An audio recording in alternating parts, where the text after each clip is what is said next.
या बातमीचे प्रायोजक आहेत मनोरंजन नगरी, लहान मुलांसाठी फुल एन्जॉय पॉइंट, पत्ता होम मैदान, पासपोर्ट ऑफिस समोर, सोलापूर।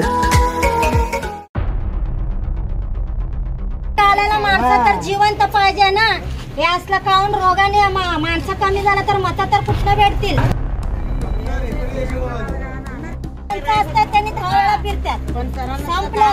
सोलापूर शहरातील मोदी परिसरात घडलेला प्रकार धक्कादायक आहे। राम भंडारे यांच्या घरात शासनाकडून मिळालेल्या रेशनच्या तांदूळात चक्क मृत साप आढळला। धक्कादायक बाब म्हणजे हा तांदूळ 2 दिवस शिजवून खाल्ला गेला असून घरातील 2 व्यक्तींना उलट्या जुलाबाचा त्रास होऊन ते आजारी पडले आहेत। या प्रकरणाने नागरिकांमध्ये संतापाची लाट उसळली आहे। नागरिकांचा आरोप आहे की शासनाकडून मिळणारा तांदूळ आणि गहू हा निकृष्ट दर्जाचा येत असून त्यातूनच असे प्रकार समोर येत आहेत। प्रियदर्शन साठी यांनी ही बाब उघडकीस आणली व पुरवठा अधिकाऱ्यांना घटनास्थळी बोलवले। परिमंडळ पुरवठा अधिकाऱ्यांनी पंचनामा करून चौकशीचे आदेश दिले आहेत। मात्र प्रियदर्शन साठी यांनी इशारा दिला आहे की जर कारवाई झाली नाही तर शिवसेना पुरवठा अधिकाऱ्यांच्या कार्यालयातच जिवंत साप सोडेल। एका बाजूला पालिका घाण पाणी देऊन आमचा जीव घेत आहे आणि दुसरीकडे प्रशासन निकृष्ट तांदूळ देऊन आमच्या पोटाशी खेळत आहे, मग आम्ही जगायचं तरी कसं, असे संतप्त नागरिक सवाल करत आहेत।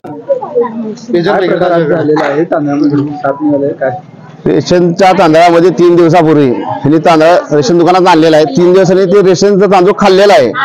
ते खाल्ल्यानंतर आज खाली सापाचं एक साप मेलेला अवस्थेत सापडलेला आहे आणि आतमध्ये एक खाल्ल्यामध्ये उलट्या जुलाबी काही लोकांना चालू झालेले आहेत। बरं, फक्त या गावातच नाही, या भागातल्या पूर्ण जनजीवन रेशनचं धान्य आलेलं आहे। त्या पूर्ण तांदूळ माणसाने जर नाही, जनावरांना खायच्या लायकीच नाही असं धान्य रेशनच्या ह्याच्यातनं वाटप झालेलं आहे आणि ह्याच्यामध्ये प्रशासनाचा गलथानपणा आहे आणि आम्ही सगळे ह्या गोष्टीचा कडक कारवाई व्हावी म्हणून एक महायुतीचं सरकार, शिवसेना म्हणून आम्ही एकनाथ शिंदे साहेबांना निवेदन देणार आहे, मुख्यमंत्री फडणवीस साहेबांना निवेदन देणार आहे आणि जे दोषी असतील त्याच्यावर कडक कारवाई व्हावी यासाठी आम्ही निवेदन देऊन आंदोलन करणार आहे। जर कारवाई नाही झाली तर त्या पुरवठा अधिकारी मेलेला साप जे आमच्या पोटात सापडलेला आहे त्यांच्या ऑफिसमध्ये आम्ही जेवण साप सोडू आणि ह्या गोरगरिबांकडे जर प्रशासन असं दुर्लक्षपणा करत असेल तर शिवसेना शांत बसणार नाही। त्यांना ऑफिसमध्ये जाऊन प्रश्न विचारू आम्ही आणि याच्यावर कारवाईसाठी पाठपुरावा करू।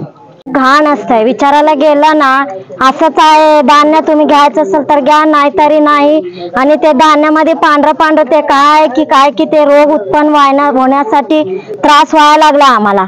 आणि बाकीच्या गोष्टी सुद्धा विचारायला गेलात ना, एवढा दिवस सुद्धा माल हेच कमी तेच कमी, सगळ्या गोष्टी तिथं रेशन दुकान मध्ये तक्रारच असते। वेळेवर रेशन दुकान माल वाटप होत नाही आणि रेशन दुकान महिनाभर चालू असतं, महिन्यातनं कधी एक आठवडाभर चालू ठेवतात, बाकीचे दिवस बंद ठेवतात आणि याच्यामुळे आम्हाला खूप त्रास पण व्हायला लागलाय। आणि बाहेरच्या गावीत म्हणलं तर वेगवेगळे पदार्थ देतात, इथं फक्त तांदूळ गहू द्यायला एवढं हे करतात की सांगू नका। आणि आपल्याला जर 4-5 जणांचा माल यायचा असेल तर 2-3 देतात आणि पाठवतात आणि त्याच्यामध्ये काय आम्हाला कळत नाही, काय नाही, तुमचं नाव एवढं आहेत म्हणून ते काय बटन दाबतात की काय आम्हाला कळत नाही, त्याच्यात पण आम्हाला तक्रारी करून पाठवतात। हे असं झालं तर पूर्ण मोदीतल्या विभागातले काय करायचं? काय कधी काम असतंय, कामगार म्हणलं तर कामगारचं काम म्हणलं तर कधी असतंय कधी नसतंय, काय त्याच्यावर आमचं एक टनचं भागतंय म्हणून आम्ही कसंही ते धान्य घेऊ शकतो। पण एवढं पण असं चालल्यावर माणसं वाचायचं कसं? आजारीपणा आला तरी सुद्धा काय एवढं लहान आजारपणा येत नाही, मोठं येतात। ते आम्ही दवाखान्याला पैसे घालण्यापेक्षा तेच पैसे आम्ही घरात खर्च करू ना, हे धान्य करून खाऊन दवाखान्याला पैसे घालण्यापेक्षा तेच धान्य आम्ही घरात आणून खाऊ। हे खाऊन आम्हाला उलट्या उत्पन्न व्हायला लागला, दवाखान्याला पैसे, उलट्या जुलाब, थंडी, ताप, डबल पैसे चाललेत। आणि एक माणूस नाही की घरात 4-4 जण पडतात एकदमच। हे धान्यामुळे, हे सगळं ह्याच्यामुळे, पाण्यामुळेच व्हायला लागला आम्हाला हे त्रास। काय फक्त मतदान आलं की आम्हाला मत घाला, आम्हाला घाला, यांना घाला, त्यांना घाला, माता दिवशी पैसे वाटप करायचं, त्या दिवशी एका दिवसात त्यांचं हाऊस पुरा करायचं, संपलं। दुसऱ्या वेळेस कोण विचारतच नाही। आणि नगरसेवक कोण झाला तर घरापाशी गेला तर विचारायला गेलं की घरात असून सुद्धा नाही म्हणतात। हे असलं तक्रार आहे इथं। काय शिक्षण शिकलेल्या पोरींचा सुद्धा काही व्यवस्था नाहीये, काय शिक्षण शिकणाऱ्यांचा व्यवस्था नाहीये, कशाचाच व्यवस्था नाहीये इथं। तुमचं नाव काय आहे? प्रमिला संजय जंगडेकर। माझं नाव प्रफुल्ल नाईक, मी परिमंडळ अधिकारी आहे इथं.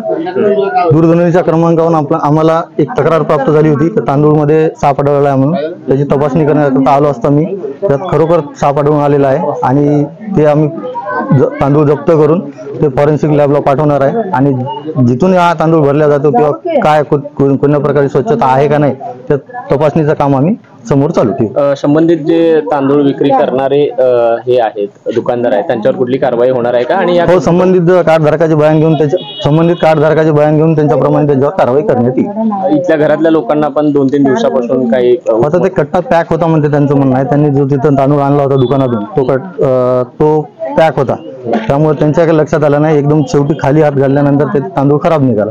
त्यांची दवाखान्याचं वगैरे बघू. आज तांदूळ सापडलेला आहे, किती दिवस झाले घेतलेला आणि किती जणांनी खाल्लेला तांदूळ? काय त्रास? आम्ही 2 परिवार खात होते तांदूळ. मंगळवारी आणले ना आज बघितलं आम्ही. ते वरचा 3 दिवस झालं खाल्लो आम्ही. ते डब्यात भरावं म्हणून आज ताटाने काढायला गेले, ते बाहेर आले ताटात. खात होते साप. काय काय त्रास होत आहे? उलटी जुलाब झाले. किती जणांना? 2 जणांना. आमचं मोदी एरिया झोपडपट्टी आहे. पूर्ण एरिया कामगार वर्ग आहे. या एरियामध्ये बिगारी काम करतात आमचे घरचे मालक. आणि आम्ही सकाळी धुणं भांड्याला जातो, सकाळी जाऊन रात्री येतो. असलं धान्य फुकटचं देतात आणि लेकरं शिजवून खातो. आता आजारी पडलेत एरियामध्ये. असं कोणाला काय झालं तर याचा जबाबदारी कोण आहे? रेशन दुकानवाल्याला आम्ही बोलायला गेलं तर त्यांनी काय म्हणतात, फुकटचं येत आहे, घ्यायचं असं तर घ्या, नाही तर परत जात आहे धान्य. मजबुरी आहे, घ्यावं लागतं आम्हाला धान्य. सर सांगा, कुणाला विचारायचं आम्ही? त्यापेक्षा रोज थोडं मारण्यापेक्षा एकदमच मारून टाकणार. थोडे दिवस पाण्यात देता जहर, थोड्या दिवसात धान्यामध्ये देता. हे काय प्रकार चाललाय? कुणाला विचारायचं आम्ही? आणि हे असं साप आहे म्हणून आम्हाला हे पण माहित नव्हतं. हे आता बघितल्यावर आम्ही सरांना बोलून घेतलो आम्ही. ते सरांना बोलावल्यावर ते सर सगळं ते बघून हे साप आहे म्हणल्यावर आमचं तळपाय काय म्हणतात तसं भीती झालाय आम्हाला. काय सांगायचं, कुणाला सांगायचं सांगा.